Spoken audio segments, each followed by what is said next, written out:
Okay, live. No one's here yet, so I think I'll continue with my... Oh, there is two of you. I was going to have a very quick salami and olive brunch, some, I don't know, dinner. Just been doing some stuff outside, so I'm a little bit behind. But there we go. All done with the eating, I guess. And I've got a little white wine, which I'll share with you. One person, one thumbs up. Got 100%.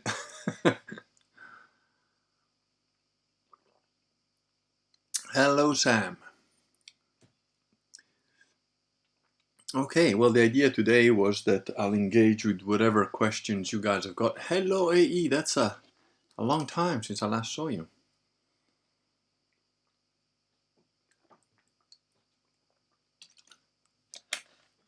All right, so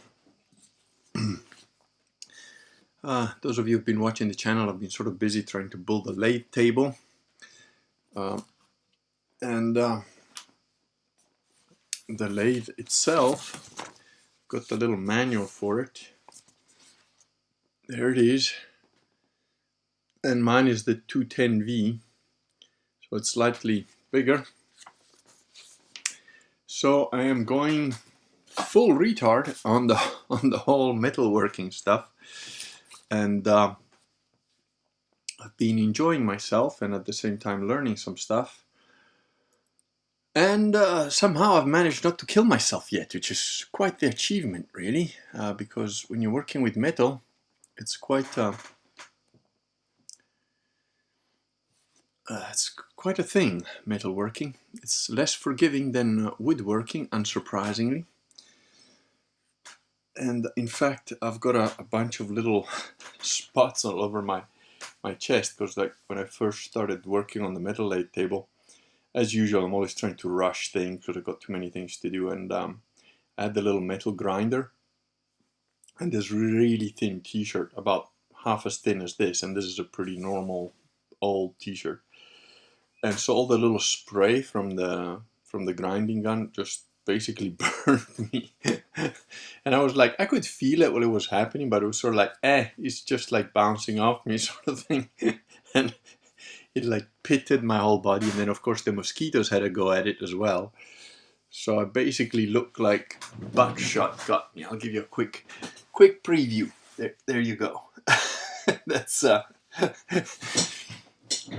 don't tell me I don't ever show you anything. I should have my own little, what's it called? OnlyFans. Metalworking OnlyFans. So yeah, I don't think it'll scar too much or whatever, but hopefully it'll go away soon enough. So yes, I've been preparing for the zombie apocalypse, and I've also learned a little bit more about welding, because I got a little welding machine. And originally I thought, I'll just weld that table in, and it's just, no, welding is quite a thing to do. And the welds that I've managed to do so far, I got it completely wrong. I've got this little welding machine it's an arc welder, and it goes from about 30 watts to 140 watts. But a building guy that came here and did a little bits of work here, he had a little portable welder, and he said, if you buy one, just don't get anything that's under 400 watts, because they're just like toys. Now, I bought this one because it said 1,400, so I thought, maybe it's 1,400 watts. That just shows you how much I know about this stuff, right? So if you're out there thinking, the Kurgan just knows too many things. No, I just jump in with both feet. A giant leap of faith, which is how I've always done things, even when I wasn't a Christian. I've always had a great belief that if somebody else on the planet managed to do it at one point in history, well, then it can't be too hard. I should be able to do it too. And it's a belief system that served me very well and also got me into a lot of trouble. But anyway, so I bought this one, and turns out it's only goes only up to 140 watts, but so I just cranked it up to the maximum when I was doing any kind of welding. And of course I just burnt holes through the metal that I was trying to glue together, you know. So I got two metal sheets or whatever, I'm trying to weld them together at the joint, and it's just like creating the giant holes and gaps, and there's just like dropping molten metal like falling on the wooden table that I'm working on, because, you know, why not make life interesting if you're going to work with metal? Working on a wooden table is great. Don't do this at home, by the way. Do not follow stuff. My health and safety has always been very African in origin. That's where I learned health and safety, and I am determined never to learn the Western world's way of doing things with respect to that. So, I then experimented a little bit with turning the wattage down on the welder. And this is my first, what I consider almost good, little bit of welding. Oh, there you see, hopefully you can see, that's a bolt, like a nut of a bolt and nut that's been welded to this metal plate. And the reason I did that is because if you've seen my little video on the building the metal lathe table, the legs are just these metal tubes which are bolted onto the metal top of the table, and it's a heavy structure. I mean, that thing weighs more than I do. It's over 100 kilos, so it's a bit of a struggle to move it. And I thought, well, it doesn't matter. I'll just tip it on its side and level off all the legs so that it's level. Now the problem with that is, of course, you know, this is an old house and all the little outbuildings and whatever. Nothing is level here. Literally nothing. This is an organic home that just grew in Italian fashion from the 1700s, I think it was the original building, and then, you know, the add-ons have just been along the same lines. So even the floor of the cast concrete slab that it's gonna sit on is not perfectly level, and I checked it. I checked this with a level. So I'm gonna need to adjust this table no matter what I do. I can get it as close to level as I can. I've shown you a little video, or no, maybe I haven't shown you yet. I need to upload it. I can't remember. I'll upload it next if I haven't. So the actual face of the table, I need to get that level. But then, even if I manage to get that level, which I think I've done, I then need to get the actual table level, which means you need to have some kind of adjustment on the legs. Now, with a huge table of that weight and size, the only adjustment that I could think of was if I weld something like this to the bottom of one leg and then put this in at the bottom of the other leg, and you see there's the other weld that I've done. So this is just a 10mm bolt, which I did a hole through the plate first with a drill so that I could put the bolt head in it so that it sits flush with the table and gives me a little bit more grip. But of course it was a round hole in a hexagonal peg, because that's just the kind of quality work I do. And that's the other side. And if I manage to either secure or weld this to the bottom of the leg, and then I can screw this into it, which hopefully it works. Yeah. I left the bolt in when I did the welding of the nut to the plate, just because I thought, well, it'll be easier to like. So it does work. It goes in. And now the interesting part is going to be like, how am I going to put that leg on here and make sure that it's attached in a way that's really strong. What I'm thinking of doing is of possibly cutting this out into like making little notches in it, so that I've got like little cuts, say there and there, and at the bottom there, and on the other side as well here. So like 4 little notches, and then if I notch the leg and put them, you know, put the leg into the notches, hopefully when I then weld it, the weld is also reinforced by the notches, and so it'll be like pretty steady. Of course, once this is all in, hopefully I'll screw it in all the way down to here, and then it's just a matter of slight adjustments. It's still going to be a pain in the butt to turn this thing, so I'm thinking of like either maybe bending this up, or like maybe welding some other little bars to it, so that to make the turning part easier, because keep in mind that this bit is going to be on the floor, with 100 kilos of pressure on top of it, so turning this is not going to be as easy as I'm doing it now. Anyway, that's the latest bit that I've done, and I've built one of these. I need to do another 3, hopefully without setting myself on fire, etc. But if you guys have questions or whatever, just fire them out. I'll keep updating on what I'm doing. John Gotti, hello sir. I thought they caught you, John Gotti. Is it true in a zombie apocalypse you have the ability to look at a 5-year-old boy or girl with lust, or can you drive a Nissan Gator with 6 horsepower with a V8 engine? Thought on my display picture. I don't know, dude. I'm gonna just ban you on that whole pedo type comment. You're banned. Sick fuck. So, where were we? Other news. Yes. Oh, I got a Happy Father's Day message from the Gamma-in-Chief of the Gamma Hive on Reddit. The Scorpio guy, which I thought was very nice of him. I wished him one back. And what was I was going to tell you guys something else that I've been busy doing. Well, the other thing is, like, you know, working with like welding bits and like grinding bits. Which type of welding are you learning? I'm learning nothing, dude. I'm just going for it and figuring it out as I go along, trying not to kill myself. It's got, I don't know what I guess it's called arc welding. It's got like a, you know, welding rod like that you hold on to you put into one part of the welder, and then you've got the like metal contact. So you've got looks like a car battery type jump starter cable thing. You attach that to the part that you're welding, to the metal part, and then with the other stick, you know, the stick makes the contact here, and that's creates the heat that makes the weld.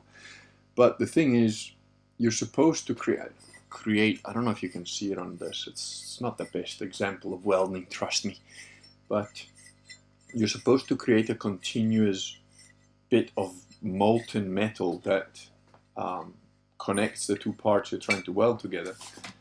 You can sort of see it on this one, because look, you know what you can see the nut was sitting on there, and this just sitting on top of the so I drilled a 10mm hole through so that I knew that the bolt could fit through there, but the nut doesn't actually sit inside the metal plate, so it's just sitting on top of it. And then I applied the welding, so you can see there's a bit of slag all around. That is supposed to be what they call a fillet, and that's supposed to join the bolt to the metal plate, which it does a pretty good job in this case. I think I managed to get it right, but I had to turn the wattage right down to 40. So the other thing that I've noticed, I've got the like welding glasses that flip up, but they're pretty weak. I can sort of see through them. And after I've done a little bit of welding, if I close my eyes, I get that, you know, that after effect of flash. I think you get that anyway, but I might need to get a slightly stronger protection. I've got like another face mask that you hold with your hand, but that's a pain in the ass, because then you can't, you know, use your other hand to like hold the metal bit that you're welding or whatever. But yeah, my one advice with welding is make sure you actually use all the protective equipment. The leather welding gloves, the eye protection, the breathing protection, whatever you got, like put it on thick clothing, because you know that stuff is literally molten metal. If it jumps on you, it's not just gonna go like ping, you know, it can stick to you, it burns you, like can set your clothes on fire. So don't mess around with it. He says, I did a bunch of welding this past winter, and the best thing I've learned is that you have to find a good distance to hold it from the metal and the right speed to move across the metal, and just commit to the speed even if you lose sight. Yep. You know, I've done maybe, let's see, I've maybe done like a handful, like 5 or 6 attempts at welding, And yeah, I agree. That's a good thing. The other thing that you need to do is find the right wattage for whatever you're welding, because if I'd done this at 140 with the thicker welding rod, I would have just burned through the plate. It would have just had a plate full of holes and nothing would have stuck to it. So then what else have I done? Oh, I'll tell you another little bit of news in a minute. Let me just catch up with the chat here. Richard Corkin says, "Hi folks, I just got here, watching from the start, 10 minutes behind live. I'm a fairly new viewer, just found you recently, for shame. Love your vibe, Mr. Kurgan. Base level over 9,000. Vox sent me." Okay, good. I'm glad you're enjoying it, Richard. Yeah, there's a lot of videos. Most of my videos have got a title, so you can sort of get where I'm, what the video is about, more or less. And then invariably I would go off track and wander and discuss all sorts of things and go for 3 hours or whatever when I was supposed to go for 20 minutes. Unicorn Cupcake, one of the Gamma Hives is here. I love the way your wood looks. Do you polish it? Is it cherry? Okay, I'm glad you added that last bit, because the Gammas, what they're like. They're like, "I love the way your wood looks. Do you polish it?" And then the next thing it'll be all over the internet. The Kurgan wanks to death or something, I didn't polish it, but other people did. So I bought all this furniture when I was still in the UK, and it was really cheap. Most of these things I got for like £50 or around there. There's another thing off to the side. I don't think no, you can sort of see a little bit of it. So this is one of my favorite pieces of furniture. That top bit there just flops down and it becomes so you've got these little things that come out from the let me just do it on the screen so you can actually see. Well, no, maybe you can't. There. So you've got these things there, and the other one is on the other side there, that come out and support the top bit, which flops down and then becomes a writing desk. And I actually used it for work when I was in London in my little study there. I did some work from home, and I didn't have the desk I'm sitting on now, which is also same theme, all old stuff. So I used that as a writing desk, and it worked. I did quite a lot of work on it actually. So yeah, it was all individual pieces that I bought separately, but they all tied in together very nicely. So it all fits in with the decor. I mean, this study is quite a bit smaller than the last one I had. So I've got my world map right here in front of me behind the computer screen, but like the Mars map doesn't fit because I've got my ancestors up there. I've got my grandparents up there, and there you can see that. That's it. There you go. That's the family emblem up there, and so on. I've got those things up there, but yeah, I'm glad you like it, Unicorn Cupcake. I quite like the wood look on my office as well. AE says it's a good idea to get the proper mask. I worked with a guy who went temporarily blind and was stuck in his apartment for a week without vision because he was not using a mask and intermittently checking on it. Yeah. Yeah, no, I'm not doing that. I did that by mistake because I was like trying to see what I was welding and I forgot to flip down, and I was like, oh no, that's wrong. So yeah, I'm gonna I do have a thicker mask, but I'm gonna see if I can actually, because the little goggles are really useful. They're really a lot easier to use than like holding a big shield in front of you. So I'm gonna see if I can maybe change the lenses inside these little goggles and get like thicker ones or something, or maybe I can get a higher protection factor on it. But yeah, I wouldn't do that. Unicorn Cupcake says, LOL, I would never, but it does look nice. Okay. Cheers to you, Unicorn Cupcake. You see, you can make peace with the Gammas.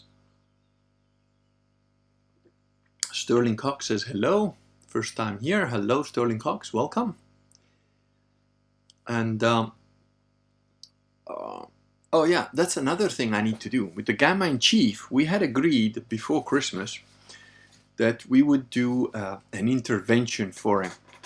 So E Scorpio is a nominal Catholic, which means, Novus Ordo. And we had a little bit of a chat on Telegram, just a private sort of conversation. where I asked him, if he was willing to do that, and he says, yeah, he is, but he needed some time, and so did I, and then all sorts of things has gone wrong lately for me, so I've been very busy. I've not even been able to keep up with the Kurgan TV videos, which I will get back into as soon as I can, and try and catch up as far as I can. But yeah, so he said he was going to do this intervention about becoming a proper Catholic, which of course is sedevacantist like I am. So we still have to do that, and I'm kind of looking forward to it. Like his reason that he gave me for like not wanting to become a proper Catholic yet is like, well, because then, I'd actually have to be Catholic. So basically that was it.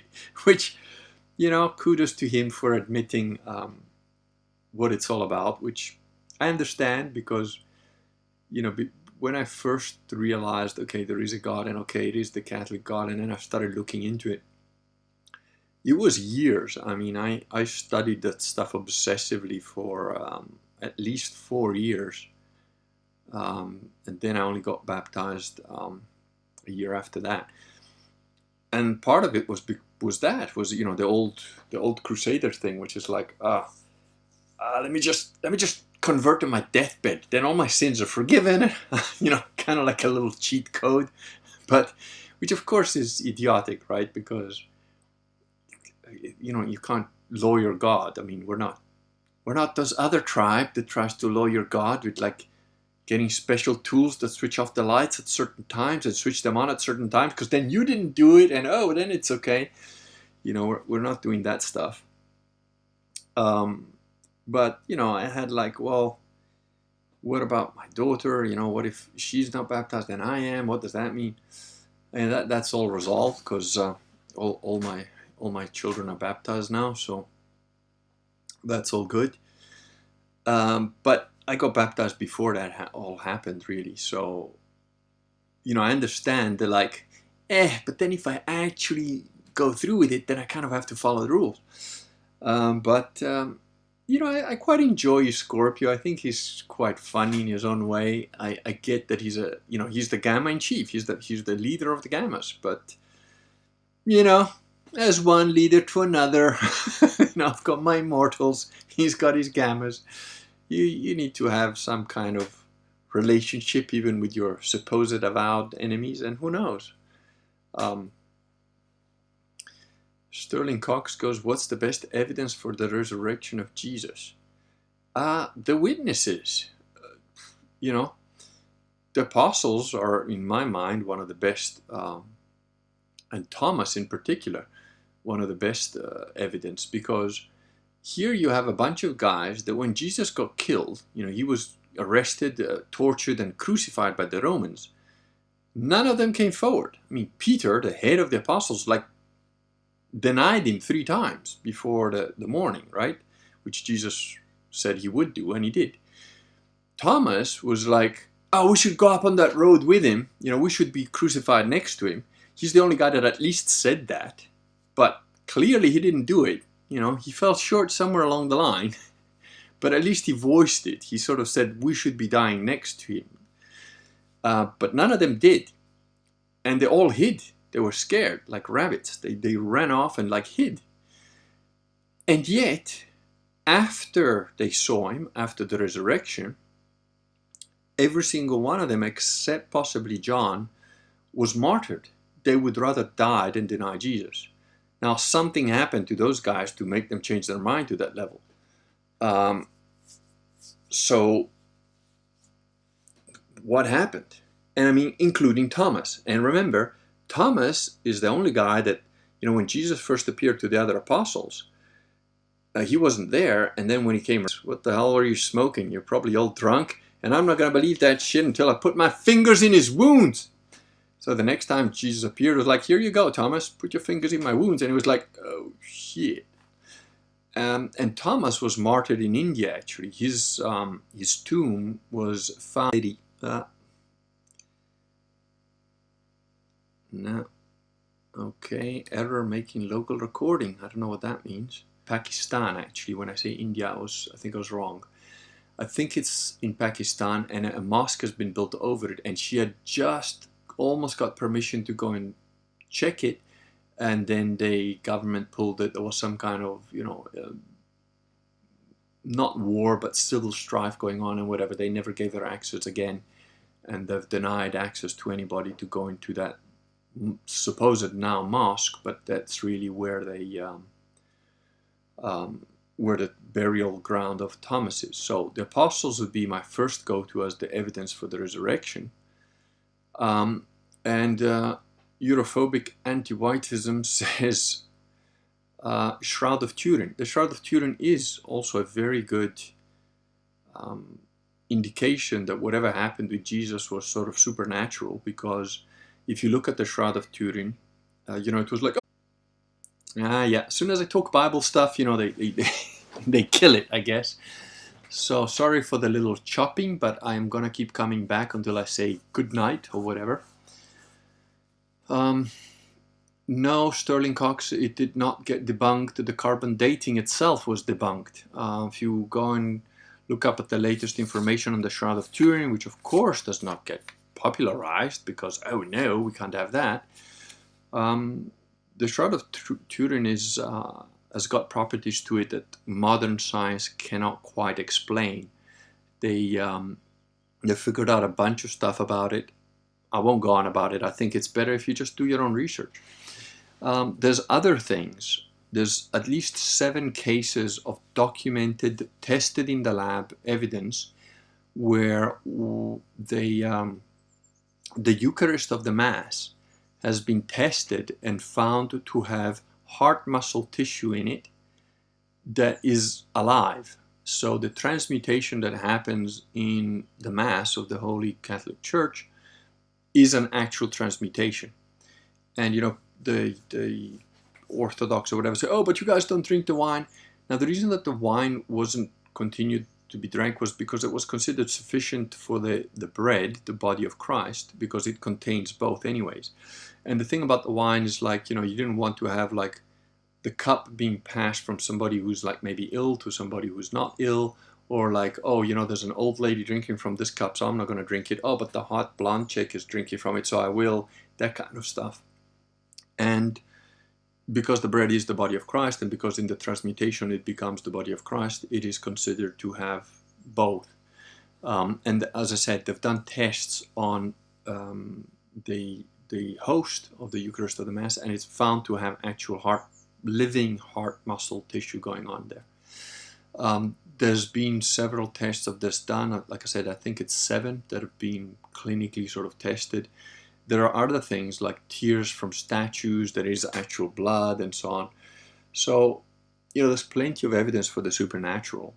And I think that for me personally, some of the strongest evidence of the resurrection of Jesus Christ, which, don't get me wrong, for about 42 years I thought the resurrection of Jesus Christ must have been false, must have been faked or something. But that changed because the evidence in the number of witnesses is astonishing. The apostles all got martyred, possibly bar one, rather than deny Jesus Christ after he was resurrected. Personal experiences like the one of Paul, that Paul, or Simon as he was called, Saul, he fell off the horse, went blind, and became, he was a zealot against Christians, and then he became a zealot for Christians after his little vision. My personal experience, same sort of, I didn't see Jesus himself or whatever, but for me it was definitely a life-defining moment, and it has continued to be. So, that is it. But look, at the end of the day, Sterling, we're not here to convince you. If you want to play the atheist dance or you want to do the atheist game, go do it somewhere else. If you're interested in that sort of stuff, there's plenty of evidence, there's plenty of research you can do yourself to figure it out. So, evidence to the crucifixion, not the resurrection. Well, yeah, sure. I would say that the Shroud of Turin is evidence of the crucifixion and not necessarily of the resurrection, except that that is the thing he was wrapped in when he was dead. And it's something that was discovered by the disciples of Jesus when the tomb was open. Yeah, okay, that's fine that you're trying to learn. Just so you know, since you're new, I'll give you the gammas and like gamma question and little how sarcastic shit. You just get banned outright. There's no comeback from it. There's no warning. It's just be respectful and ask decent questions, and that's fine. And you can disagree with me. That's no problem with that. But do the gamma dance and you're gone. So it's fine if you're new to the thing. Maybe I suggest just listen for a while, rather than like throw in and jump in. But there's plenty of evidence, and if you are curious about it, I suggest you read up, because I was curious when I wasn't a Catholic about it, and I was like, how could so many people believe such nonsense? That was pretty much my take. But there's a lot of stuff, like the things like the Dead Sea Scrolls, the fact that there are the parts that have been released of the Dead Sea Scrolls prove definitively that things like the Gospel of Mark was accurate, was done in not just Greek, but it was also done in Aramaic. So there is a lot of stuff. So I suggest you go down that rabbit hole yourself. There's no point in me, if you're convinced of something, there's no point in me trying to unconvince you. I've written a couple of books on Catholicism, Christianity in general. The first one is like a 2-hour read. It's 98 pages of pretty big type. It's called Believe. Just go online, look for Filotto. That's my surname. You'll find the book. It's like $10, $9.99 or whatever it is. You can get it on Kindle. Like I said, it's a 2-hour read, but that book has resulted in about 100 people at least, or more probably by now, getting baptized and going back to the original Catholic Church, which is sedevacantism. It's not the Bergoglian pedophile crap that's going on now. The Catholic Church was there from the beginning. It continues to exist. It prophesies that Satan would sit in the seat of the Vatican, which it currently is doing pretty much. So, if you're interested in this stuff, spend 2 hours reading Believe and see what 530 pages, a lot of details there, and it'll make you pretty much sick. Sam Werb says, Kurgan, have you written or spoken in detail about your Damascus moment? I have, I believe, mentioned it. It's probably on my blog. It was the result of seeing a film called Cloud Atlas in a particular state of mind that I was at the time. So if you go through my blog and type in on the search function, there's a search function on my blog, just say it's called Search Me on the sidebar. Click on there, type in Cloud Atlas, and I think you'll probably get the story. I have mentioned it in passing in my books, I believe, in Believe and probably Reclaiming the Catholic Church. I don't remember. But yeah, it's not a mystery. I've mentioned what happened, but it's an objective event for me. But I can never prove that objectively to anybody outside of my head. It's objective for my personal relevance. In other words, I know certain things, that I've lived through certain things, and I've seen certain things, and I know certain things that I've put my hands on and touched, and they're real for me objectively. But that's an experience you can have objectively only if you're inside my head, only if you're me. When I tell you about it, it's a subjective experience. You can tell me, oh, well, he believes this, or he thinks this happened, but you don't know. Another way that I believe that you can prove the resurrection of Jesus is the fact that prayer works. I've done very scientific experiments relating to prayer, and if you're interested, I've done some videos on this. So just look for a title. I've got about 200 and something labeled videos. There's going to be a video about prayer. It'll have prayer in the title. So look at those if you want to understand how I believe prayer works. But I've done very scientific experiments with prayer. And prayer works if you pray correctly. So to me, that's pretty, undeniable evidence, because again, I'm a proper scientist. I do the test. Is it repeatable? Are you using the same conditions? Prayer is a pretty broad spectrum thing, so you have to be pretty precise and do the experiments for some time, which I've now done. I've done experiments for about 4 years straight with prayer, and it's never failed me yet. As long as I do my part correctly, the prayer is answered. The timeline on which it's answered can vary, but that probably, as far as I can tell, is a direct function of my ability to do my part correctly, which includes proper faith, which includes proper mental, spiritual, emotional alignment. And these are things that, again, you can say, oh, but that's subjective. Well, no, it's not. There are things that you can actually physically measure this if you hook yourself up to a machine.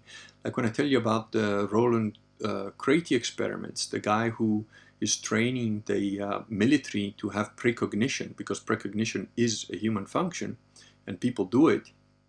And he trains the special forces to have this precognition because it can literally save your life. 1 extra second in combat or 2 make the difference between life and death. If you suddenly feel like, oh, there's going to be a mine there, I'm not going to step there, that saves your life. So he trains people to do this. And in order to have precognition function properly, you have to have proper alignment of your spiritual, emotional, physical, physiological content inside your body. Now, he has all the equipment to hook you up to like an ECG, an EKG. So it's measuring your brainwave function, it's measuring your heart rate, it's measuring your skin conductivity, it's measuring your blood flow, it's measuring your heart rate, all sorts of things, all at the same time. And then he teaches you to meditate, to get into a state where all of these things are like as calm, as neutral, as controlled as they can be. So these are real things. Now, I've done martial arts since I was 3 or 4 years old.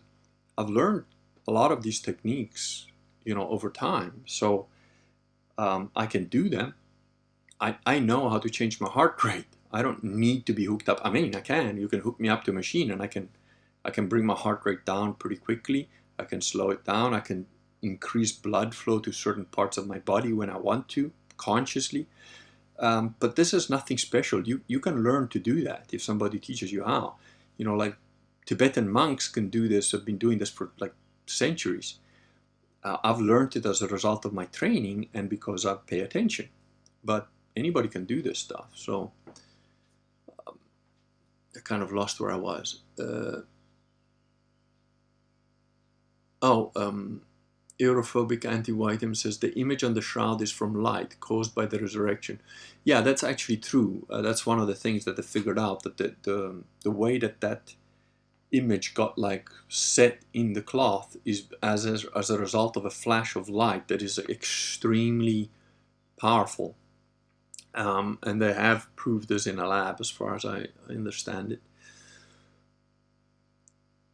So, is it possible for someone to claim they witnessed something but they're mistaken?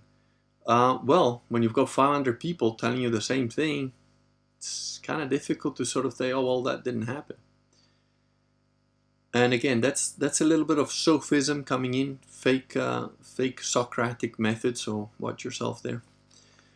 Nationalist says, I'll be catching the stream tomorrow while working, spending the day with my family. Thanks, Gergen, for the information.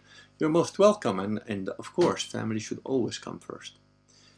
Richard Corcoran says, the Gamma Dance, is that the dance that is Ray Les were doing in New York on 9/11? I don't know who that is. Ray. I don't know what that means. Sterling Cox says, is it okay if I pray to God and ask Him to reveal Himself to me? Absolutely. In fact, that is the surest way to have God reveal Himself. I have gone through this in Believe. I explain exactly what you should be doing. So your request for like, please show yourself to me, or, give me a sign, something like that, should be done without, it shouldn't be done as a, oh, come on then, if you're really there, show me. Not that attitude. It shouldn't be done with an attitude of begging either. So like, oh, please, I need your help. Please show me where you are. That also doesn't work. You need to be calm. You need to be mentally, emotionally, spiritually level, not be doing it as a kind of emotional blackmail or request for help or desperation. I did my request when I was beyond desperation. So I'd reached the point of mental, emotional, spiritual crushed that I was just like, I didn't have, it wasn't a need. It was like, oh, it was like, oh, yeah, by the way, if there's something out there, like, help me out. But it was literally just the statement of those words was real. And I don't know if this is for everybody or not, but it tends to take about 2 days. So when you say that, when you ask for like, oh, please God, show yourself or something like that, and you're doing it correctly, it takes about 2 days later, something happens that like John C. Wright has had the same experience. He was a lifelong confirmed atheist, and he wrote down a little piece of paper because he said like, well, I've done everything else. The only thing I hadn't done was asked God. So he wrote it down on a little piece of paper, but without pretentious ability, just to himself. He didn't really, tell people he was doing this or anything. And he said, well, God, I've tried everything else. I can't see that there's any evidence for you. But if there is, if you're there, please show yourself to me. 2 days later, he had a massive heart attack, nearly died. And the experience of that proved to him that there is a God.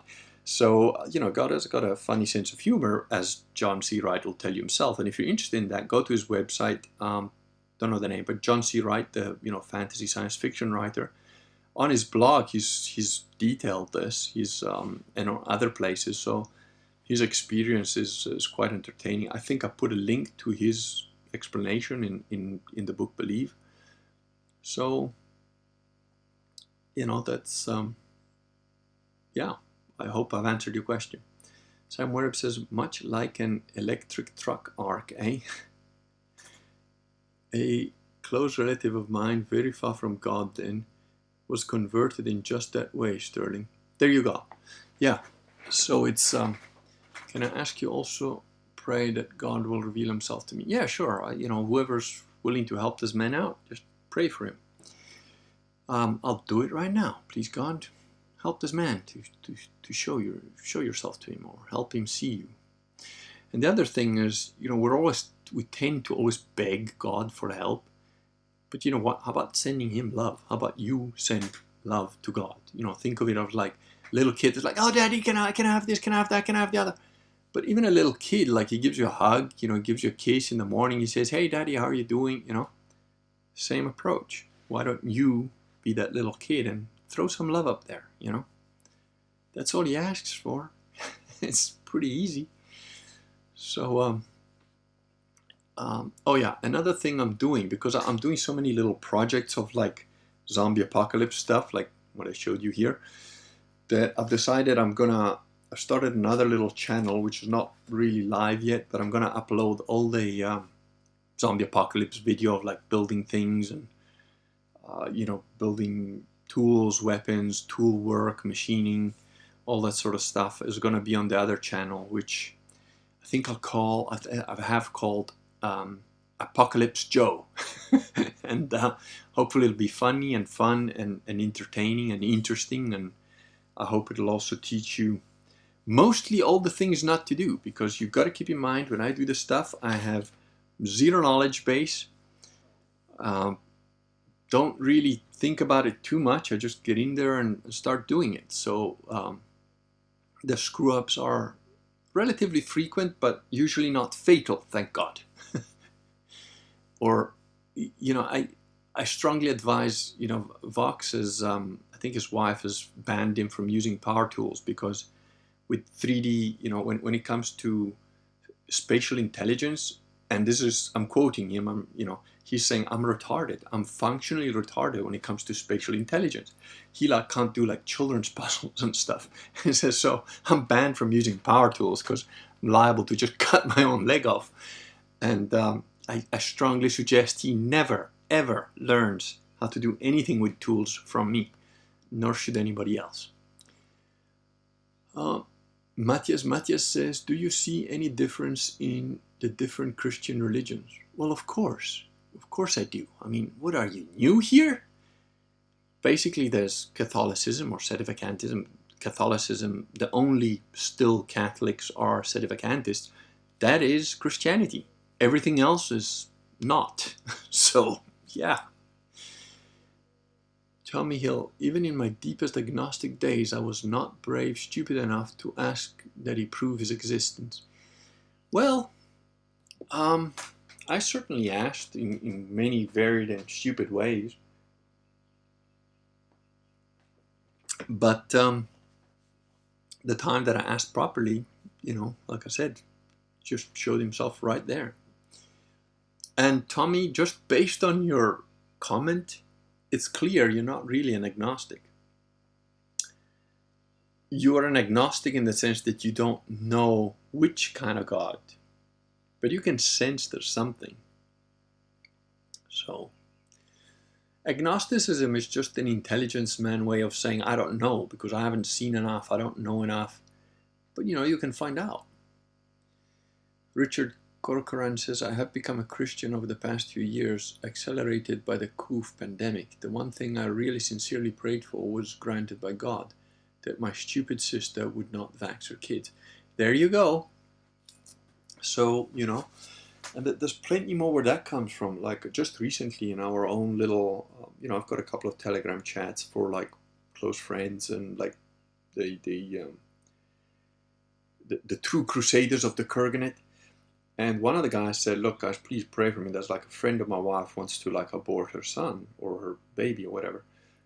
And we did. And by the next day, he was like, thank you for your prayers. She's changed her mind, So genuine prayers make a difference. I don't care what anybody says. I don't care for the agnostics or the gammas going, oh, like thoughts and prayers. And, obviously, that's also a result of Protestantism because, the mystery soup that is Protestantism, which is basically, the only rule is interpret as thou will, same as the satanic rule of the only rule is do what you want. Yeah, well, the only rule of Protestantism is interpret as you wish. Same thing. So, yeah, of course, when a Protestant says, oh, we'll pray for you, what the hell does that mean? Does he even know how to pray? What's he talking about? Which Jesus is he following? The one with the rainbow flags? Who knows? It's mystery meat, like theology, So, yeah, those thoughts and prayers don't count for jack shit as far as I'm concerned. But genuine prayers by people who care, yeah, they count. And which prayers are really powerful? Little kids. Because little kids, they don't know anything. They're like, and it was Tom Kratman, the famed military guy who had a bit of an argument with Vox and whatever. He's his own guy or whatever. I've had a couple of arguments, very polite arguments with him about military strategy and stuff like that because, he's an American military guy and he just thinks, oh, well, we can carpet bomb stuff. Oh, we can do this or we can do that. And like, actually, no, you're wrong. You don't really understand what the theater is in Europe or how that would play out, And you're seeing a little bit of that now in the Ukraine, how it's playing out in the tactics that Russia will use or anybody with a bit of a brain, really. The Americans don't really know how to deal with it. The Ukrainians certainly don't. So, but anyway, and Tom Kratman said something to me. He said, like, yeah, well, some event that happened in his life that, he needed people to pray. And he gathered up all the children and like, cousins, little kids, all these little kids. He brought them all to church and said, okay, we're here to pray for this person. And little kids' prayers get answered because they're asking the right way. They're not just sitting there going, oh, please, God. They're like, oh, okay, we just pray, and yeah, cool. So they've got the right attitude, which is also why Jesus said, if you don't become like little children, you can't get in here kind of thing. So Richard says, I believe that I made a difference in her decision, that God answered my prayer. There you go. Yeah, word to the wise, it's God that made the difference. We're just sort of, I think it's a bad idea to try and take credit for what God does just because we asked him. It's like if you say like, oh, my car got stuck in a river and I don't know how to pull it out. And I called my friend John and John pulled the car out of the river. Yeah, I did that. I did that by calling John. Not really. John did it. You just asked.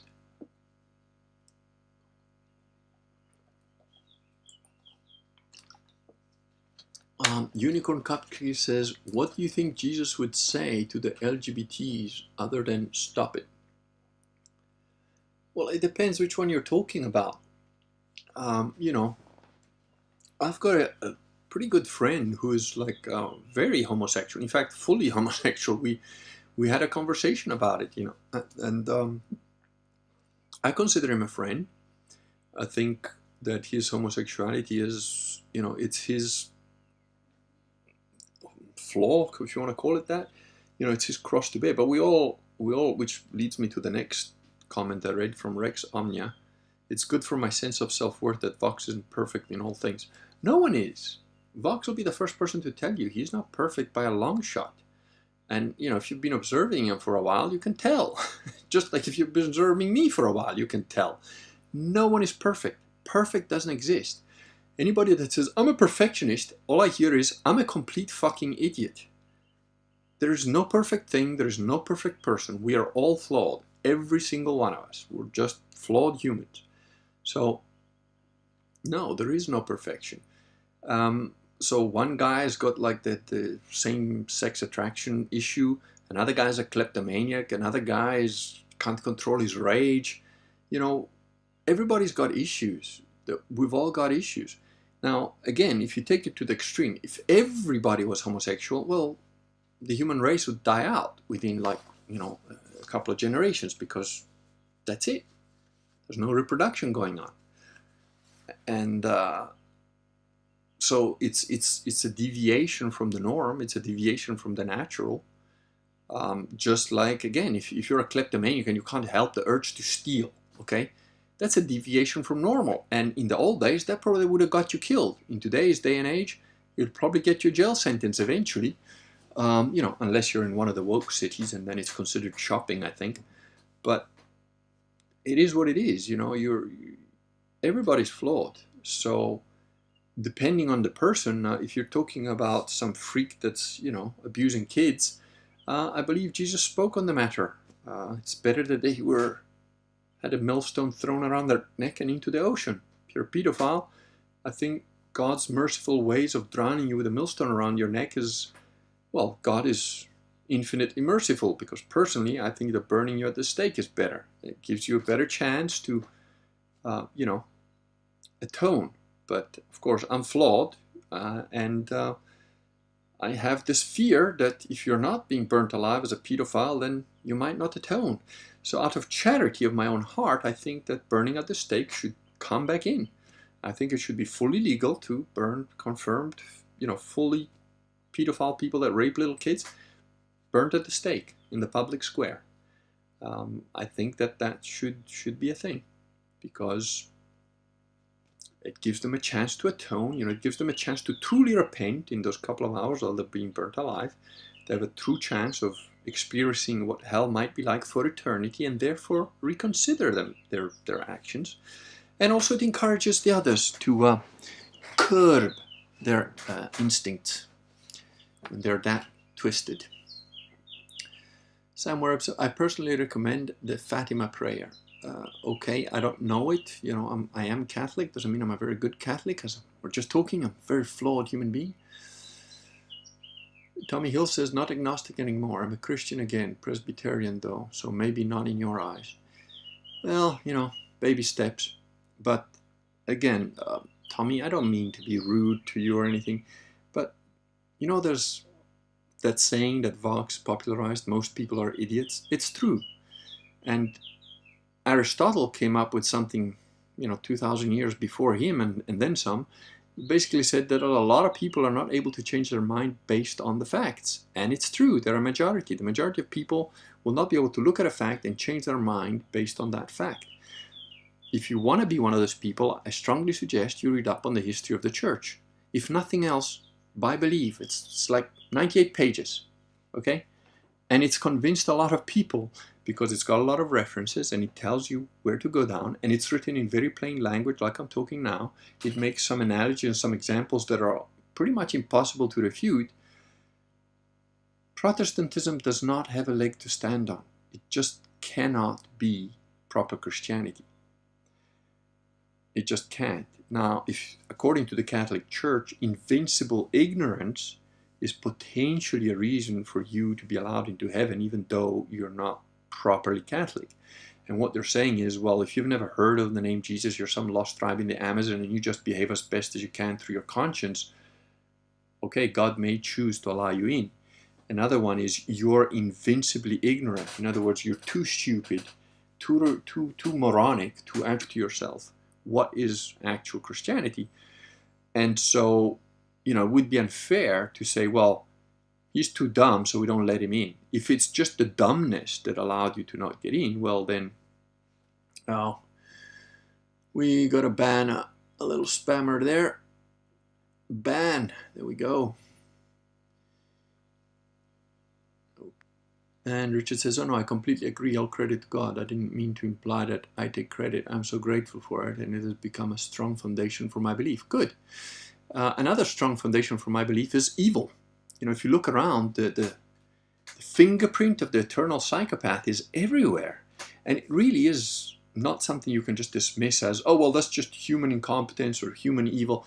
No, there's a very intelligent evil behind, well, the dominion of this planet is in his hands, actually. So Matthias says, but shouldn't we be trying to be perfect all the time? One thing is having issues and another being proud of it. No, it's not about being proud of it. Of course, you should always try and better yourself, but that's like martial arts. That's like painting. That's like any artistic skill, any skill really. You're never going to be perfect. Just keep improving. That's it. But, you know, if at the same time you're going to cry over your own imperfections, oh, I'm just not so good, well, then that's useless. You know, just work your ass off more. You know, there's no point in you sitting there crying. Mike Celerate says, God bless everyone here. Thank you for what you do, Kurgan. You're most welcome. It's a pleasure. AE says, you have some loud birds. What kind do you have there in Italy? Ah, plenty. We've got like merlo. I don't know what merlo is called. I think it's a subset of the crow. It's a little black bird with a yellow beak. Then there's some other, there's a woodpecker that goes on and hammers the wood. At least one, if not more.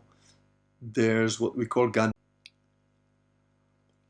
I'll eat an olive whenever the stream interrupts, but I'll come back. Remember, I said if the stream interrupts, I'll keep coming back until I say, good day, I'm done.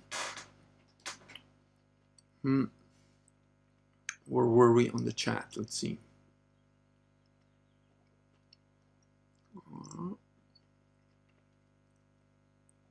I'm surprised you can hear the birds, actually, but yeah. I don't know, this is what we call passerotti, which is, what do you call that? The little birds, the little brown birds. But I haven't seen too many of them. I think they're an indicator of health. But we've got frogs, and the other cool thing that we've got is fireflies. Man, at night in summer here and on my field, because it's been left to the weeds pretty much. I mean, I do what I can, but it's just too much for one man.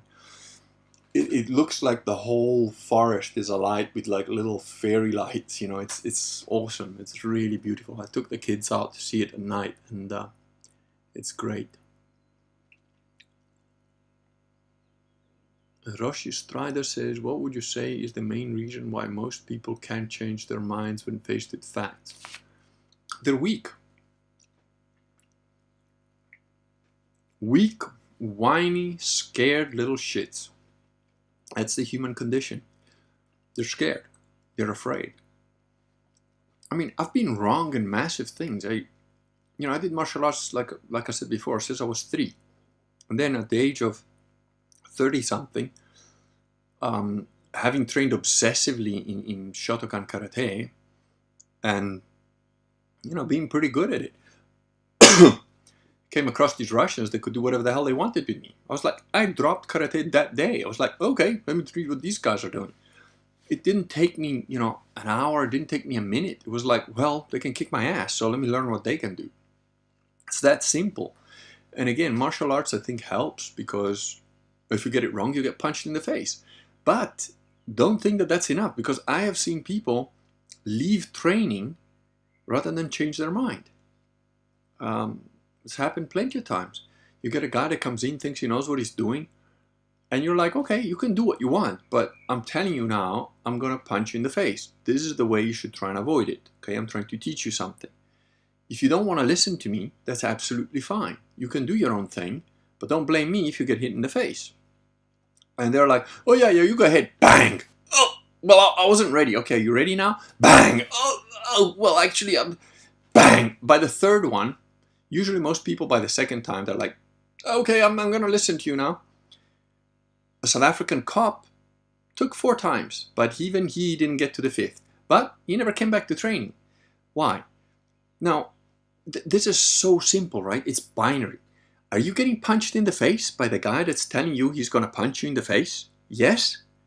Then he's able to punch you in the face. You'd think that's simple, right? Maybe listen to him on how not to get punched in the face. He clearly has the ability to punch you in the face. And when you try and punch him in the face, you don't have the ability to hit him. So he knows more than you, and he's there telling you, if you don't do what I tell you, you're going to get hit in the head. If you do what I tell you, eventually you won't. Maybe listen to him? What do you think? Or just assume that you're still right, but you're going to remove yourself from the situation so that you can't be proved wrong in a way that causes you physical pain. But I've seen this countless times. People that do jiu-jitsu or that do some other martial art like Aikido. I had one guy tell me that, like, showing them break falls. Oh, but you can't do that in a real situation. I'm like, yeah, you can. I've actually used this when I've fallen like randomly. No, but in a street fight, I'm like, look, there's no point discussing it. You do it your way, okay? Let's see. I'll throw you. And oh, but because I've done Aikido and that's not the way you do a break fall. I said, okay, listen, I've never done Aikido, not a day in my life. I've seen some people do Aikido. I've tried to take a couple classes, never liked it. Not my thing. You pick me up, you throw me, whichever way you want. You do whatever you want to me, throw me on the floor, whichever way comes to you. If I get injured, it's my problem. I'm going to do my break fall. Then if my work works, I'll throw you, and you do yours, and we'll see which one works better. And we'll carry on doing it until one of us says, yeah, your way works better. You think he let me throw him once? No. And what was his reason? Oh, well, but we can't do it here. I mean, this is a wooden floor. It's hard. There's no mats. Because, of course, if you get mugged in the street, you just say, no, hold on. Let's lay the mats out before the mugging. I mean, what the fuck kind of mentality is that? And that guy never came to training again. But I'm sure in his head, he thinks he's a great Aikidoka. Now, don't get me wrong. You get a decent Aikido guy, he can do his own breakfall in his own way, probably. Great. But the fact is that when you've trained with people that have done system at a very high level, I have not met any other martial art that comes anywhere near it. Okay? The top systema guys can kick the ass of the top whatever else guys. Now, there are some top whatever else guys that can kick the ass of a lot of systema people that are not top people. But when you come to the top people in systema, I've not come across anybody that can match them. So that's why I started doing that martial art. It's more effective. And again, I'm not this theoretical guy. You go and bullshit or whatever, like, oh, Systema's bullshit, it's all fake. Yeah, but none of those guys have actually gone into a class of Systema and like tested it out. And there's these two morons that talk about a guy that I've trained with, Val, and they say, oh, look, oh, well, I could give him a punch. And no, you couldn't. You two fucking mixed martial art idiots. If you go and try and go up against Val, he will tie you into a fucking pretzel. He will beat the crap out of you with one hand tied behind his back. Because I've trained with Val. And Val can do that to me.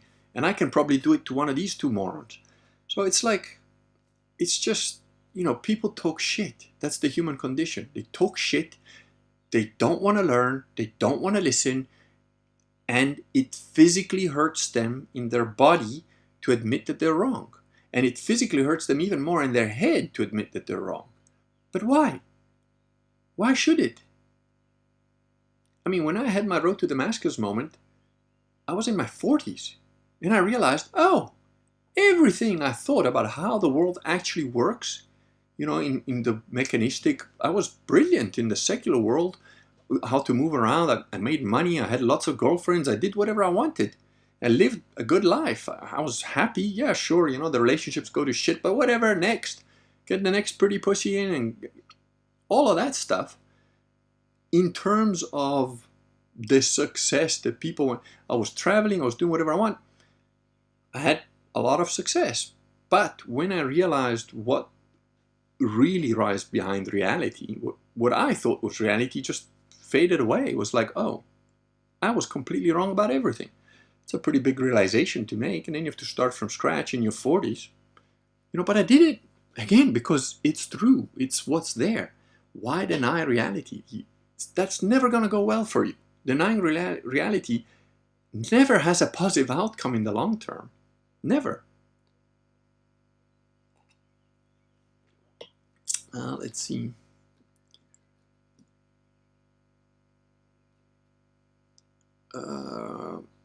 Tommy Hill goes, I have read Believe, very moving.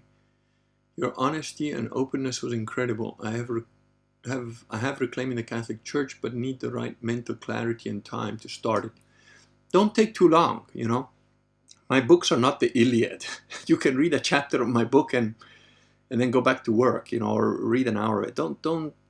There's nothing too complicated in any of my books. You know, I write pretty much the way I speak. So Richard Corcoran says Roshi's tried it because most people are retarded. Yeah, to your question of why people can't change their mind based on facts. Yeah. AE says a God creator was logical to me my whole life, but evil was my initial and most obvious evidence to start believing Christianity. Yeah.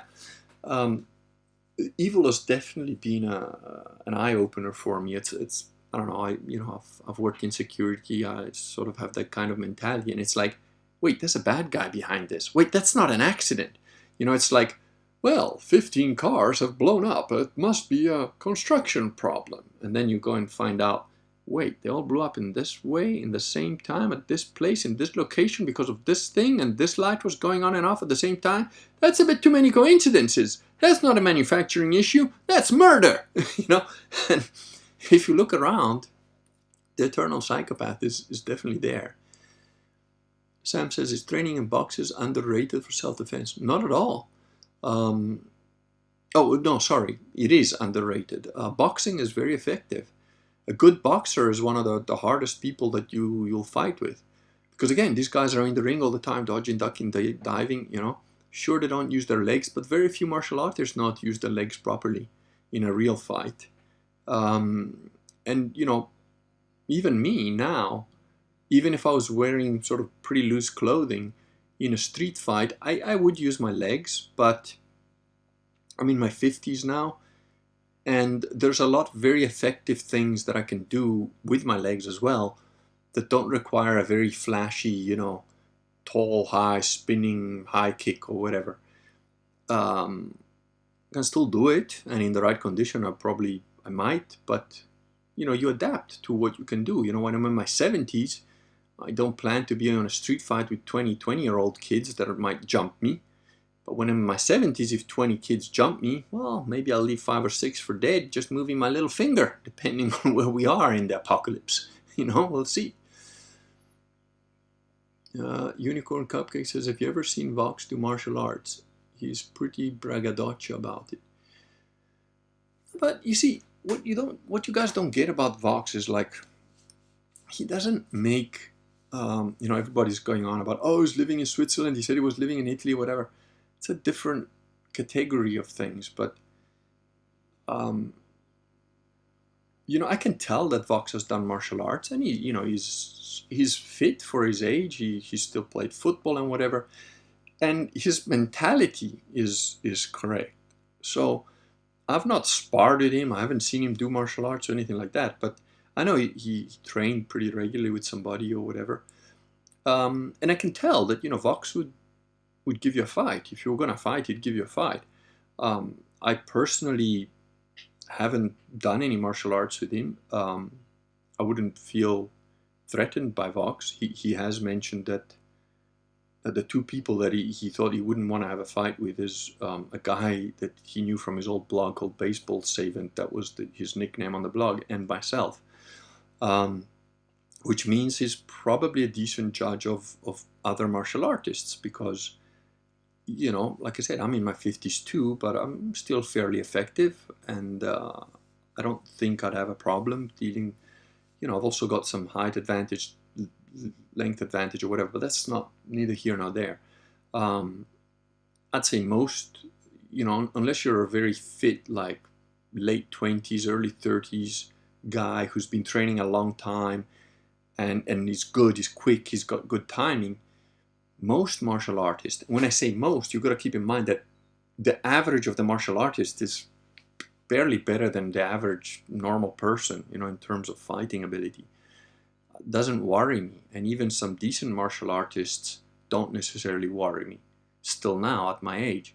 You know, that doesn't mean that I'm not worried by anybody. I mean, there's plenty of guys that can kick my ass. I know most of them. And there's no reason for us to ever get into an argument to that level. So I'm okay with it. But, you know, there's always somebody that's better than you out there. it's not really braggadocio. If you've done 5, 6, 7 years of full contact, hardcore sparring, you know things that most of the planet doesn't know.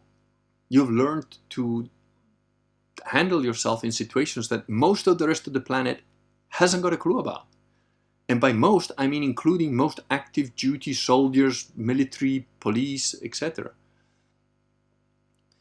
Richard goes, after the last 2.5 years, I have come to believe that Vox says most people are idiots is not harsh enough. Most people are not just idiots, they're retarded. Oh, I feel your pain, my friend. And in fact, if you'll all forgive me, I'm going to have a slice of salami, which is very rude to eat while I'm streaming, but I'm hungry.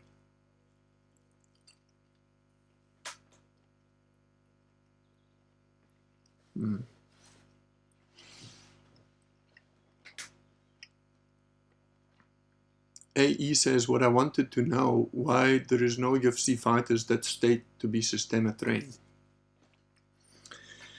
Because, unfortunately, some of the Systema guys have made a bit of a business out of it. And then there's the mystique of the military and blah, blah, blah. But if you look at Fedor Emelianenko, and what he does, the way that guy moves is Systema. Now, you also have to understand there is no real such thing as Systema. Systema is just the name that the Russians came up with after the Soviet Union collapsed to name their Russian martial art. All that Systema means is the system. In Russian, it just means the system. Il sistema in Italian, it's the same.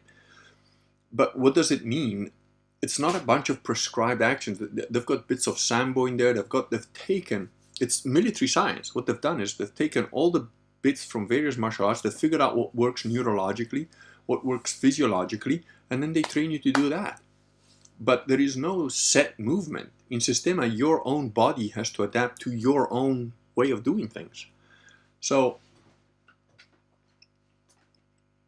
the training that Fedor received, or that he does, a lot of it in Systema. I don't know if you've seen him with that big hammer hammering tractor wheels.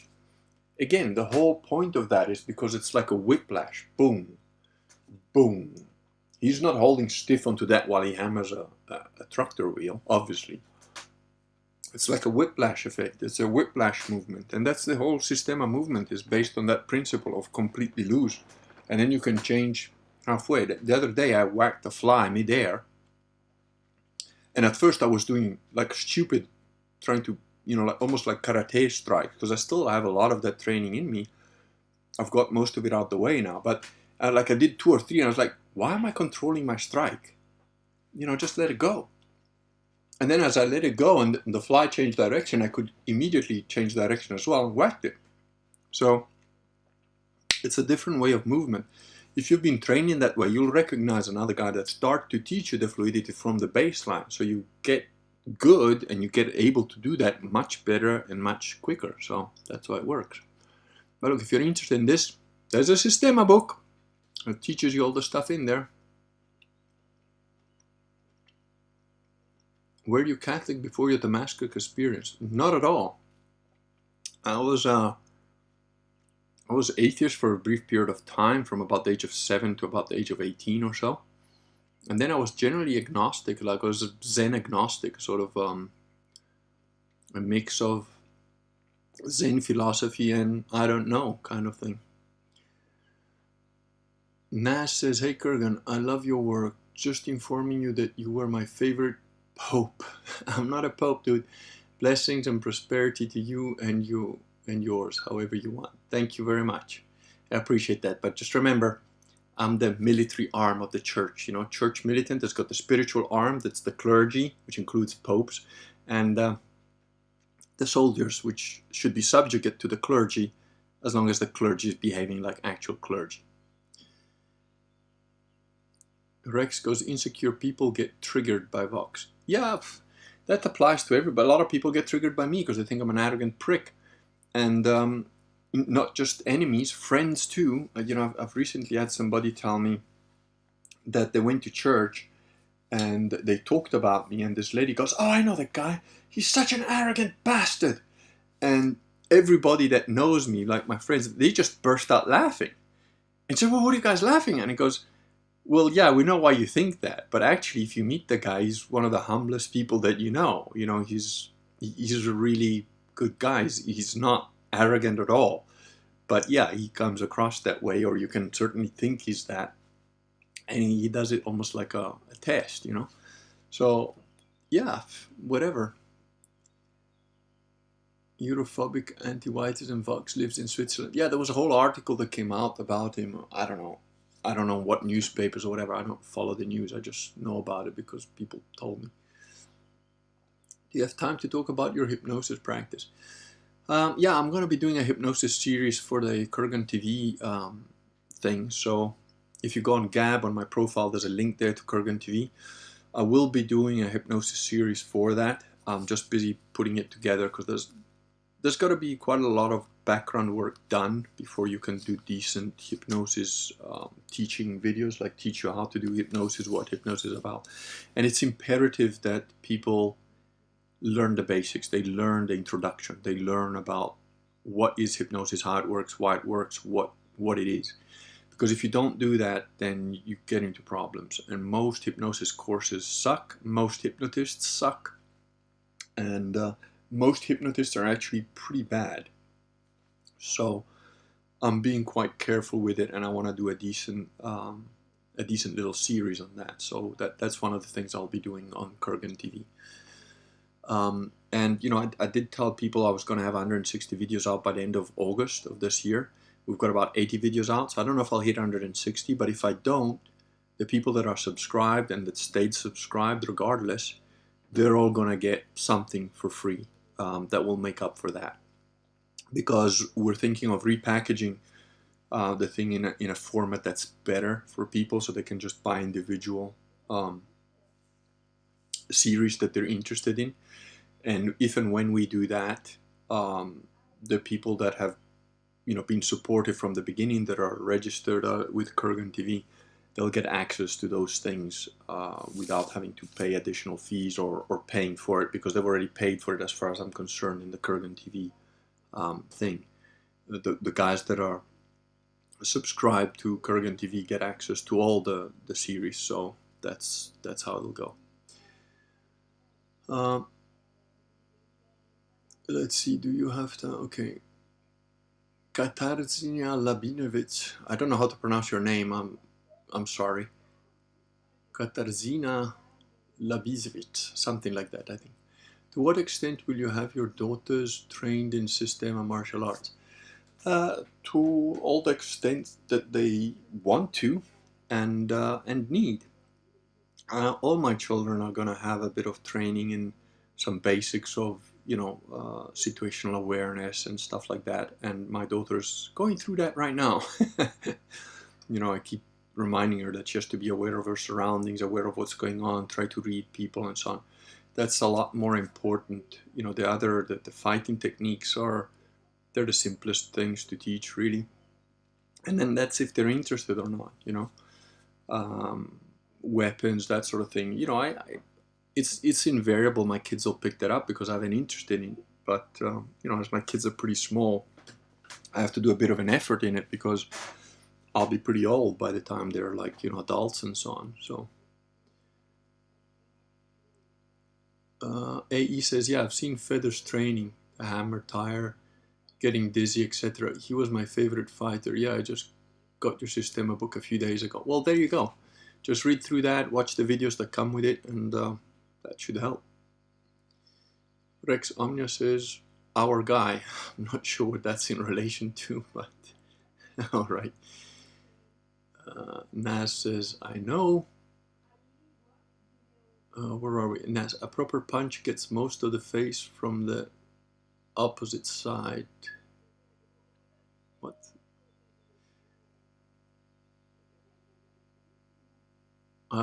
Naz says, a proper punch gets most of the force from the opposite side, lats. Is this true? Not necessarily. Depends how you're punching. I can do a punch where I'm not using the other side's lats at all. So I can have these muscles completely soft and I just do a punch on this side. And I can still do it with my whole body, and these lats are not tied. So no, I would say no. But in certain specific martial art techniques like karate, yakutsuki, there can be. It depends what punch you're talking about. There's not one punch. There's an infinite number of punches. So Sterling says, if someone hasn't had a personal Damascus experience, is there a good reason for that person to believe in God, Jesus? Yes. And Jesus talks about this as well in the Bible and says, Thomas, you're like one of the guys that has to put his fingers in my wound to believe, but blessed are those who are not like you. And, that's why Thomas is my favorite apostle. I'm very much like him. I understand where he was coming from. But yeah, there's plenty of good reasons to believe in God. And again, prayer,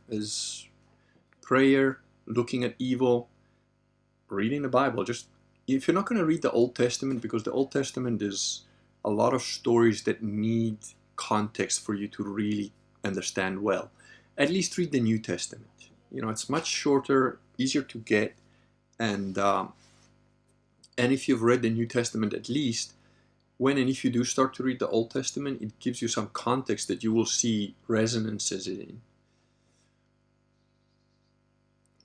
Now says, God is hydrogen, inium. God is hydrogen, the straight line around which DNA helixes. Yeah, no, God is not hydrogen, dude.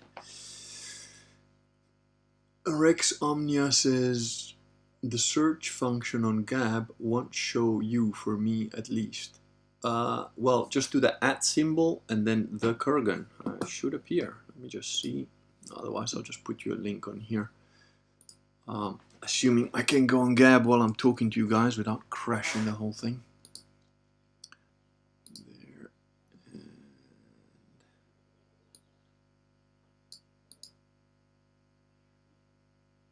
And there you go. I'm going to put the shadow banning is everywhere.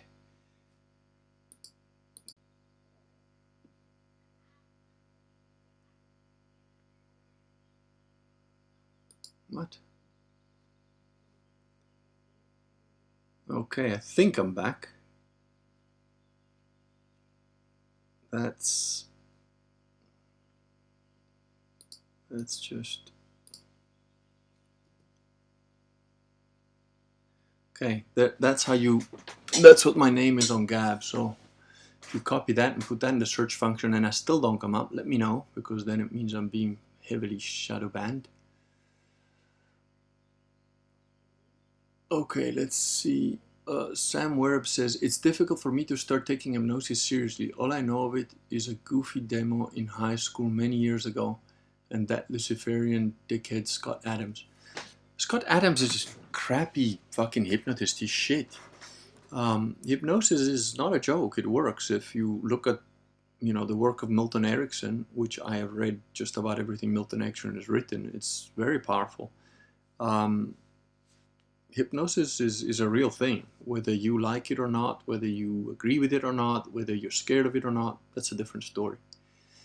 And Richard says, I had hypnotherapy as a child by a very old and very good hypnotist. It was very successful in curing my problem that it was intended for. Is it a thing that previous experience of being hypnotized can make one more resilient or more difficult to hypnotize again, such as by the media propaganda? Not really. I mean, the more you know about hypnosis and the more you understand it, the more you're able to control whether you're hypnotized or not. But, what I always say is everybody can be hypnotized, but not every hypnotist can hypnotize every person. There has to be a certain rapport for the hypnosis to work. In terms of the media propaganda, that's repetition. You're sitting in front of the thing hours and hours and hours every day, watching tropes on different programs, on different things, on different station. And now what comes out of the TV is the truth. The generic trope that's below all the other tropes, because that's also how hypnosis works. It works on different levels. So you think you're watching a cop show, but really the message that you're getting, depending on the cop shows that you watch, is that cops are the good guys. Cops are the good guys. Cops are the good guys. Cops are the good guys. There's some bad guys in the cops, but cops are the good guys. And even a bad show about cops, bad cops here, bad cops, nasty cops, they're doing the wrong thing because we know cops are the good guys, right? And that becomes your thing. That becomes your reality, and not just yours, but everybody else's. So everybody else starts acting in that way. You know, whatever. You know, X is a sin, but now it's not. Now it's okay. You know, the idea that that was a sin was just an old way of thinking. It's no longer a sin. It's fine. Adultery is okay. Cheating on your partner, it just happens. You never said that you were exclusive, right? All that stuff. You're getting brainwashed without realizing it. And you're not really resilient to it unless you consciously realize that's what's happening. But for you to consciously realize what's happening and to know that that's happening to you, guess what? Guess where you end up? You end up in Catholic dogma. Because once you realize what the lies are, then you can also start to figure out what the truth is. And once you figure out what the truth is, it leads you back to Catholicism. And that's invariable. That just happens. Which is why I recently posted on Gab a comment about, you know, these like, white genocide guys. They irritate the crap out of me. The same as, you know, men rights activists. What a bunch of faggoty pussies. Get off your ass. What are you doing about it? Oh, but you know, they hate white people. So what? So what? When didn't they hate white people? When was the average white dude not being persecuted by non-whites that they were trying to conquer, non-whites that were trying to conquer the white guys, non-whites that, you know, don't agree with Catholicism and try and infiltrate you and destroy you? When did the powers that be ever make it fair for the average man in the street? They never did. So what? That's life. Oh, well, but you know, divorce rape and women are all whores. And when weren't they? When were the courts ever in your favor? Never. Get off your ass and do something, you whiny little bitch. That's how I feel about those guys. And the more you find out what works, the more you find out, you know, I was discussing this with my wife actually just yesterday, the day before yesterday, we're talking about this. And I was like, well, you know, I realize more and more that the old rules of Catholicism are just correct. And, you know, I've become a bit harsher with the kids, like in terms of like, don't question what I'm telling you. You know, if I tell you to do that, that's how you do it. And she's but on the other hand, said like, look, if dad says that, you just do what dad says. And it's like, sometimes even when she doesn't quite know it, she just goes along with it now. She's learned like, it works. And it does work, because whenever I say something, I'm not talking for me. I'm not talking for my own ego. I'm not talking to feel like I rule the world, you know, I rule this family with an iron fist. It's nothing to do with that. I'm worrying about all of you guys and the consequences of what you do or don't do, and what you're looking at right now. You're getting lost in those details. I'm looking at like 3 days from now, a week from now, a month from now, 10 years from now. That's where my brain is at. For you guys, not for me. And they're starting to understand that, and then they understand how that follows through. And also, I don't get in my wife's way when she's trying to do all those little things that moms do for the kids, which I'm like, that's a fucking waste of time. But it matters to the kid now, and he needs it, and, you know, so just shut up, and she's better at that, and let her do that, you know? So you'll find that the rules of the truth, the rules to which to live by, and I'm not just talking about family, I'm talking about work, I'm talking about how you are with yourself, how you are with the external world. They're all Catholic. Catholic dogma just works. So it's Rex Omnia says, I found it. I wrote it in one word, the Kurgan. Yeah, there you go. Unicorn Cake says, LOL, bad assumption. I'm not sure what you're talking about, Unicorn, but let us know.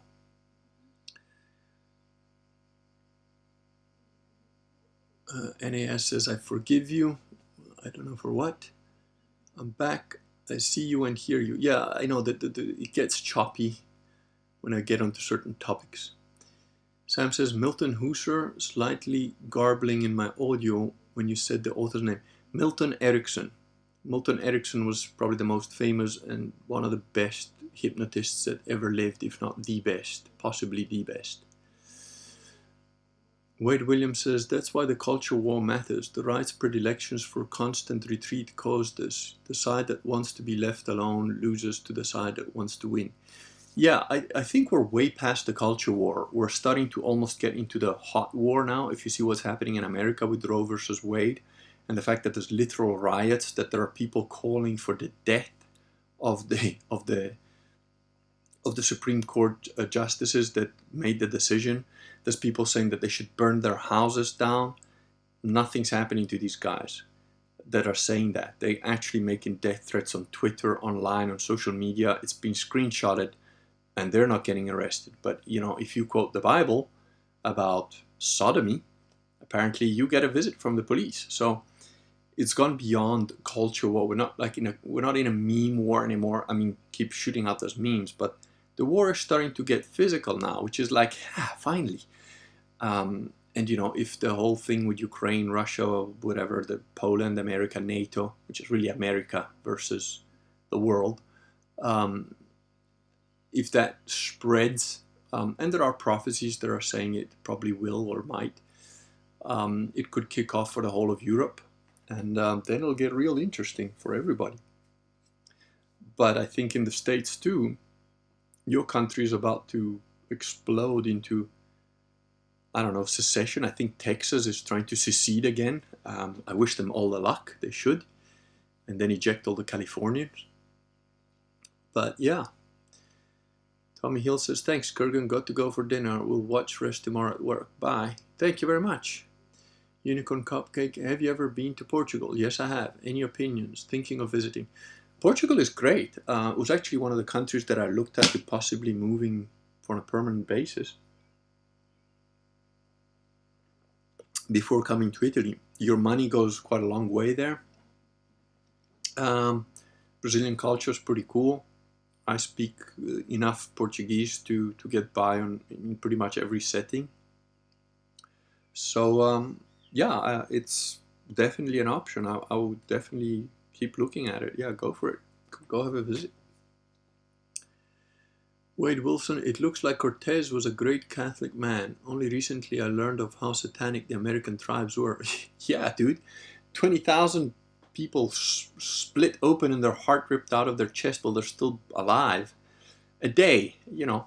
Cortez did a favor. If you want to learn about the actual culture of those people, watch the film Apocalypto by Mel Gibson. Mel Gibson made the film Apocalypto. Watch that film. Because I read the stuff when I was a kid in my teens. I was obsessed with the stuff. I was reading all sorts of history about the Aztec, the Mayans, the pyramids. So I knew all of this stuff. But everything that happens in Apocalypto, including their sport games, absolutely real. They are historically accurate things of what the Aztec Mayan people did. So watch Apocalypto. It's a brilliant film. It's got just watch it. I don't want to give you any spoilers. It's one of the best films I've ever seen, and it gives you a whole brand new interpretation of that whole like, oh, white people bad. Yeah, check it out. Do you do any impressions? I don't know. Not really. The only one that I did with my friend who was here for months, and we'd do something and then we'd just say, all right. And then he started doing this, all right, all right, all right, which is from Matthew McConaughey in a film that I haven't seen. I think it's the film where he plays a gay guy. I'm not sure. It's like some drag addict in the film. But there's a scene where he goes, all right, all right, all right. So we just keep doing that to each other. But that's about it, really. I don't know. I'm not really one for impressions much, unless they're spontaneous. I don't know. Do generic impressions, but they'll probably ban me if I do like an Indian accent or a Swedish accent or that stuff.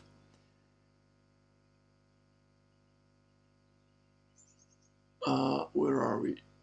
Richard says base level rising captain, now over 6 million. That's a number picked at random. Unicorn Cupcake says the assumption comment was you said I'm assuming the stream won't drop if I go on Gab. Oh, right. Yeah, that was a bad assumption. Are we already in World War III? Well, it's been going on for a couple of years, dude. That's CM. Wakey, wakey! Just because there's not bombs going off near you doesn't mean that they ain't trying to kill you. And Wade Wilson says, yeah, the war is getting hot. Personally, I can't wait for the witch burnings to return. That includes people who even suggest that abortion shouldn't be legal. Sam Wereb goes, do many Europeans have a distinction between America and our government? We have no control of it whatsoever. Neither do we. There's no Italian that's had any control over the government since before the Second World War. So, yeah, we do make a distinction. Your government is out and out satanic evil pedophiles, and the average American is a dumb, ignorant, fat person. That's pretty much how we see it. That's not just me. That's pretty much the view the world has. I know there are exceptions, probably in the South, but you know, each country has a perception that it's given to the world, and that's the one America has.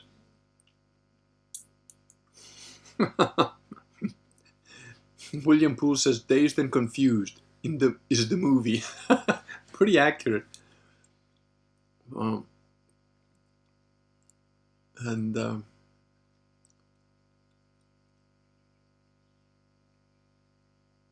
Yeah, that's heartening, Rex. Okay. Well, I don't know how long I've been going for, because with all the interruptions, this says 14 minutes, but I know I've been talking for probably at least an hour or some. So, unless you got some little few questions, I'll let you guys know when I've launched the other little YouTube site for the construction random apocalypse survival videos. And yeah, if you've got any questions about on anything, shoot them now. Otherwise, I'll go back to creating my adjustable light table leveling feet.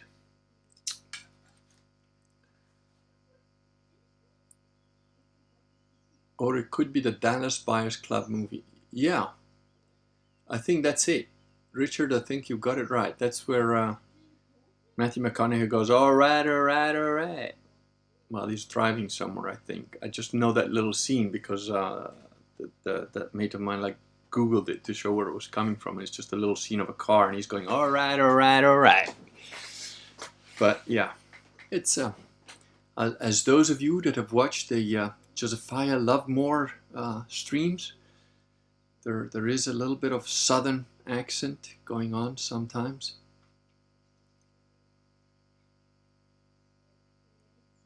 Rex Omnia says we're in the same situation.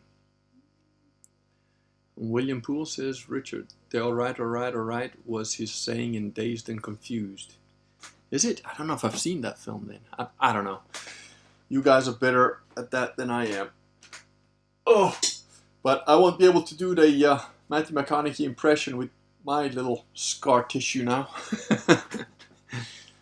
I loved Overlords of Mars. Quite thought-provoking. Thanks. Oh, Rex, you're most welcome. Have you read both of them? I am threatening to find the time to do the third book, which has just been stuck there for years now. I do want to finish that trilogy, which is really a quadrilogy, because there's a fourth book that has to come after the trilogy, but is a separate standalone. But yeah, I really want to finish that third book. Sorry it's taking so long. It's just my life has, got a few twists and turns. Richard Corcoran says, thread extra nuts onto the welded bolt before you put it together in the table legs, so you have more things to adjust with a wrench. That's a good idea, is it? Yeah. Thank you, Richard. You've just made a very obvious but intelligent addition that I wouldn't think of, because I was just thinking, well, I'll just turn this leg.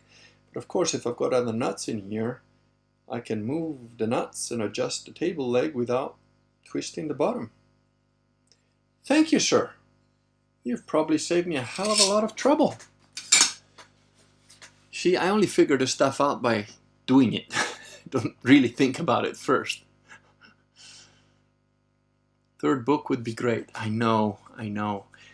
You see, I just need to be able to make money in all the other things I do. If you guys just bought like pallet loads of my books, or just went to thekurganet.com and like donated a crap load of money to keep me just writing books and not doing all the other farm stuff, I could have other people do the farm stuff, and then I could focus on what's important, my writing.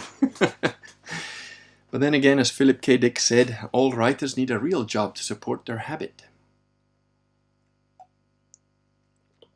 So anyway, thank you very much, and thank you, Rex. I get a lot of emails about all the other books, but not as many as the fiction books recently, probably because I haven't written one for about 5 or 6, or I don't know, more like, you know, it's almost a decade now. I need to get my ass in gear and finish that third book.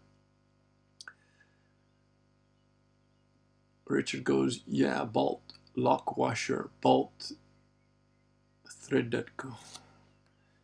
Lock washer indeed, bolt, thread that combo on. You can use it to adjust height and lock it fairly solidly, same in each leg. Thank you, Richard. Yes, I will definitely take that on board. Unicorn Cupcake says, thank you, Kurgan. You're great sometimes. What do you mean? I'm always great. And you're welcome, Unicorn Cupcake. I do enjoy having the occasional gamma coming in and realizing that I'm not just a full-blown Nazi. I have feelings too.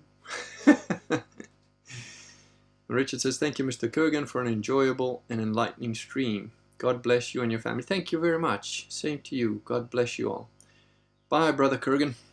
Thank you very much, all of you, including all the gammas. May God bless you, keep you healthy and happy through the ongoing zombie apocalypse. Until the next stream, have a good one.